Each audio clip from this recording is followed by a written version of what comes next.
السلام عليكم ورحمة الله وبركاته. أهلا بكم في قناة يوميات تحدي المشاكل. دلوقتي أول حاجة هنعملها في الفيديو ده هنعمل الفطار.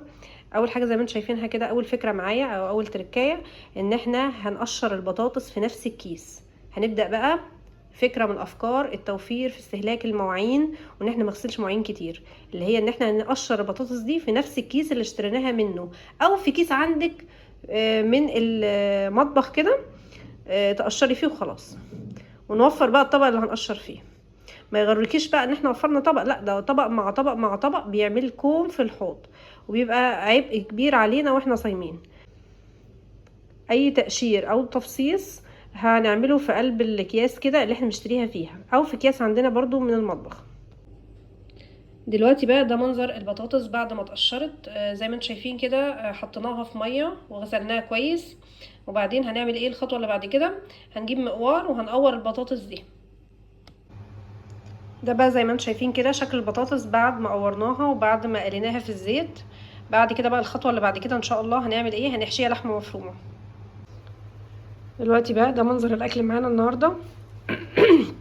زي ما انتم شايفين كده عملنا ايه؟ رز بشعريه وبطاطس محشيه لحمه مفرومه. طيب ايه بقى الطبق اللي في النص ده؟ حكايته ايه؟ الطبق اللي في النص ده عباره عن القلب بتاع البطاطس. لما جينا نحشي البطاطس دي لحمه مفرومه، طبعا عملنا ايه؟ قورنا القلب بتاعها وطلعناه، فما رميناهوش. عملنا ايه؟ حطينا عليه خلطه مايوي، او ممكن تحطي عليه نفس الخلطه اللي عملناها امبارح للفراخ البانيه، اللي هو الكفر الخارجي اللي عملناه للفراخ البانيه. وقلبنا فيه زي ما انتم شايفين قطع البطاطس اللي هي القلب بتاع البطاطس من جوه، وقلبناها كده وعملنا حته طبق مقرمش وهنوزعه علينا كلنا. زي ما انتم شايفين هو ده بقى كان الاكل. كان اكل بسيط وكان خفيف جدا، وشكرا جدا ليكم. دلوقتي بقى هعرض معاكم مجموعه من المشتريات تخص بند معين من الميزانيه، بند مهم جدا ما يقدرش حد فينا يستغنى عنه، هو بند المنظفات. اول حاجه هقول لكم ازاي نشتري المنظفات باسعار كويسه. طبعا هنشتريها في العروض زي ما احنا متعودين. ببعت لكم على القناه، بعمل لكم فيديوهات بوريكم فيها العروض من كازيون ومن بيم. بعد كده عندي هعرض معاكم ايه البدائل، ايه اللي يخلي الحاجات ما تخلصش مننا بسرعه. هعرض معاكم شويه افكار حلوه هتعجبكم جدا. تابعوا معايا الفيديو، هتستفادوا جدا من الافكار بتاعته والمعلومات اللي فيه. ان شاء الله الافكار بتاعته هتعجبكم. زي ما انتم شايفين كده ده معانا مسحوق باهي، كان عليه عرض، جبناه قبل رمضان، جبناه في شهر شعبان، كان ب 375، وهو دلوقتي برضو عليه عرض، بس معرفش بكام يعني. المهم يعني هنشوف دلوقتي باقي المشتريات برضو من المنظفات، وازاي المنظفات بدل ما هي بتخلص في نص الشهر، او بتخلص معاكي في الاسبوع الاخير من الشهر، تكفي معاكي لاخر الشهر، او تكفي معاكي وما تخلصش بسرعه. الفكره التانية بقى هقول لكم عليها دلوقتي. لو جبنا كلور وعايزين يقعد مده اطول، نخليه يقعد مده اطول ازاي؟ يعني لو عندنا مثلا جبنا علبه كلور وبتخلص في نص الشهر، نخليها تطول معانا لاخر الشهر ازاي؟ هوريكم دلوقتي. زي ما انتم شايفين كده ده كلور ابيض، زي ما انتم شايفين كده اهو، وده كلور الوان استعملنا منه شويه طبعا. ازاي بقى نخليه يقعد مده اطول؟ نجيب بخاخه ونحط فيها الكلور الابيض، وبخاخه نحط فيها الكلور الالوان، ونرش على البقعه بس. ده هيرشد لنا الاستهلاك. بدل ما بنكب كده بالازازه، لا احنا مش هنكب، احنا هنرش بالبخاخه. الرش بالبخاخه وبالتقطير كده طبعا بيطلع رذاذ كده من البخاخه، ده هيقلل لنا الاستهلاك وهيخليكي تركزي على البقع بس. بدل ما بتكبي كده، بدل ما بتكبي كده بالازازه، لا انت هترشي كده بالبخاخه وهيقل معاكي الاستهلاك، وهتلاقي الازازه بتكفي وقت اطول. الفكره اللي بعد كده عندي ده ملمع زجاج. كنت جايبه اهو ملمع الزجاج ده، انا كنت جايباه وكان عليه عرض، كنت جايبه واحد وعليه واحد هديه. كنت مخليه بقى، هنخلي دوت كده لشهر العيد زي ما انتم شايفين كده. طيب ايه اللي يخلينا بقى ازاي نوفر من ملمع الزجاج؟ احنا ممكن نعمل ملمع الزجاج. لو انت ما تقدريش تشتري ملمع الزجاج، طب تعملي ايه؟ تعملي ملمع الزجاج ده في البيت، بيتعمل بكل سهوله. انا عامله فيديو عن الموضوع دوت، هسيب لكم لينك الفيديو تحت في الاول تعليق مثبت. شوفوا، ادخلوا وشوفوا ازاي بيتعمل ملمع الازاز. ده في حاله لو انت ما تقدريش تشتري ملمع الازاز، او عندك مشكله في الميزانيه ما بتكفيش وبتضطري تستلفي في نص الشهر او في اخر الشهر. فهنضطر نعمل ايه؟ في حاجات هنعملها ونعتمد على نفسنا فيها. الفكره اللي بعد كده بقى تابعوا معايا. ده المعطر الملابس، طبعا انتوا عارفينه المعطر ده مشهور. في بقى المعطرات التانية اللي هي السايبه. لو انت بتقدريش تشتري معطر الملابس الغالي ده، فانت هتعملي ايه؟ هتشتري معطر السايب من عند بتاع المنظفات، ده بيبقى ارخص في سعره. نيجي بقى للفكره اللي بعد كده. لو انت مثلا الميزانيه بتاعتك صعبه تشتري الماركات اللي هي الكبيره، الماركات الغاليه بتاعه صابون المواعين، تعملي ايه؟ اقول لك على فكره تجيبي تعملي بيها صابون المواعين، وفي نفس الوقت هقول لك على فكره دي تعملي بيها صابون المواعين في البيت، في نفس الوقت توفري وتعملي صابون جودته عاليه. هتجيبي حاجه اسمها تركيبه صابون مواعين اللي هي دي هاي لوكس. هاي لوكس دي التركيبه دي ب50 جنيه. التركيبه دي بتعمل قد ايه؟ بتعمل زي ما مكتوب عليها كده 10 لتر. انا عامله فيديو عن الموضوع ده برضو، هسيبه لكم تحت الفيديو ده في تعليق مثبت برضو. الفيديو ده برضو هتشوفوا ازاي بعمل تركيبه صابون المواعين دي، بحولها ل 10 لتر او 8 لتر. دي بكام؟ ب50 جنيه اهي. وفي بقى انواع ارخص من كده، في دي اهي زي ما انتم شايفين كده اهي ب35 جنيه اهي، بتعمل 8 لتر برضو حلوه. وكان في نوع تاني انا عاملاه برضو في فيديو بتعمل قد ايه؟ بتعمل 8 لتر برضو. يبقى في عندي 3 انواع من صابون المواعين ده، هاي لوكس وسوبر ميكس. ده هاي لوكس ده ب50 وسوبر ميكس ده ب35. ممكن نجيب اي تركيبه من دول ونعملها. وشوفوا بقى، هسيب لكم الفيديو وشوفوه هيفيدكم جدا. نيجي بقى للحاجه اللي بعد كده. انتي حطيتي كلور على البقعه وما راحتش، تعملي ايه؟ تجيبي حاجه اسمها بريكس. بريكس ده تحفه جدا بيشيل البقعه اهو. بريكس ده تحفه جدا بيشيل البقعه. تحطي على البقعه وتفركيها كده وتحطيها تلف كمان في الغساله، هتشيل البقعه تماما اهو. جايبين اهو كذا واحد اهو، الواحد زي ما انت شايفه كده ب5 جنيه. كنت جايباه برضو الشهر اللي فات،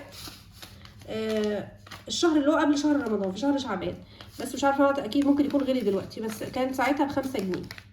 طبعا كل الحاجات دي انا جايباها من شهر شعبان قبل ما يبتدي شهر رمضان، فاكيد ممكن يكون اسعارها غليت عن كده، دي اسعار من قبل كده.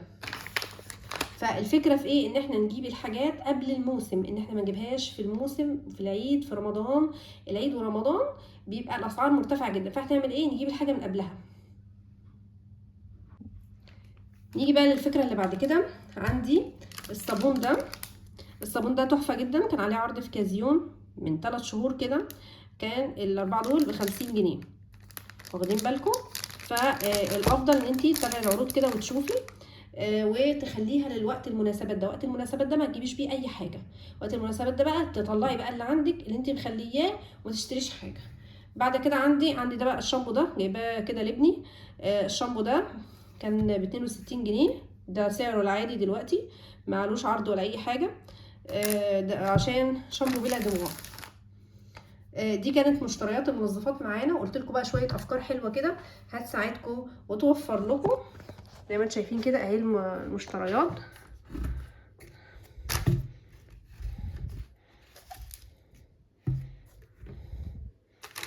اهي. بعد كده بقى هنشوف هنعمل ايه. اشترينا برضو شويه حاجات كده هبعرضها معاكم في فيديو تاني. دي كانت ميزانيه المنظفات عندنا، وقلت لكم شويه افكار حلوه، يا رب تكونوا استفدتوا منها.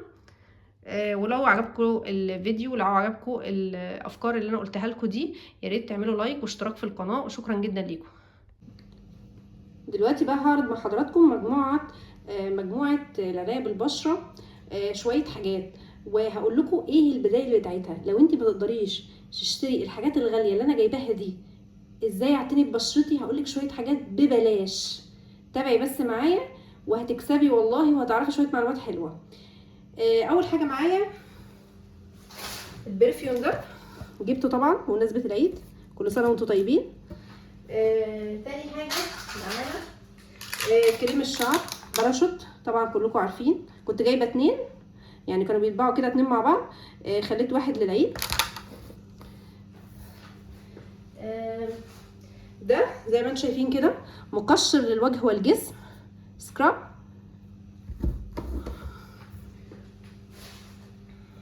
ده طبعا مرطب للبشره زي ما انتم شايفين كده.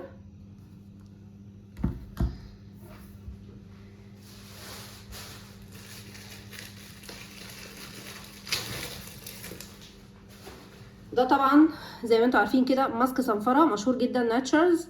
ناتشرز ده حلو جدا، بستعمله بقالي سنين. هقولك بقى دلوقتي ازاي تعتني ببشرتك حتى لو معكيش فلوس، ببلاش، من حاجات في البيت. تابعي بس معايا الفيديو. ازاي بقى نعمل مرطب ازاي قصدي نعمل ماسك للبشره ونعتني ببشرتنا ببلاش من حاجات موجوده عندنا في البيت. اول فكره معايا، تجيبي علبه زبادي اللي احنا بنشتريها دي بتاع السحور، بناكلها في السحور او في وجبه العشاء او في وجبه الفطار.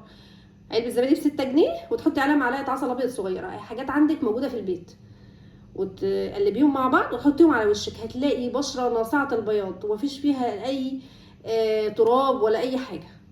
اقول لك على حاجه كمان ممكن تعمليها. لو عندك تشققات، حاجات جامده جدا في ايدك مشققه من كتر غسيل المواعين، طبعا المفروض نستعمل جلافز اللي هو جوانتي. ما تقدريش تجيبي جوانتي، لازم تجيبي مرطب. زي ما انت شايفه كده انا جايبه نيفيا، ممكن تجيبي نفس النوع كده بس علبه صغيره، مش لازم تجيبي العلبه الكبيره دي. انا بجيب العلبه الكبيره دي واريح دماغي بدل ما اقعد كل شويه اجيب. بعد كده عندي، طيب لو انت ما عندكيش زبادي ولا عسل تعملي ايه؟ عايزه برضو تعتني ببشرتك، هقول لك على حاجه موجوده في كل بيت ببلاش.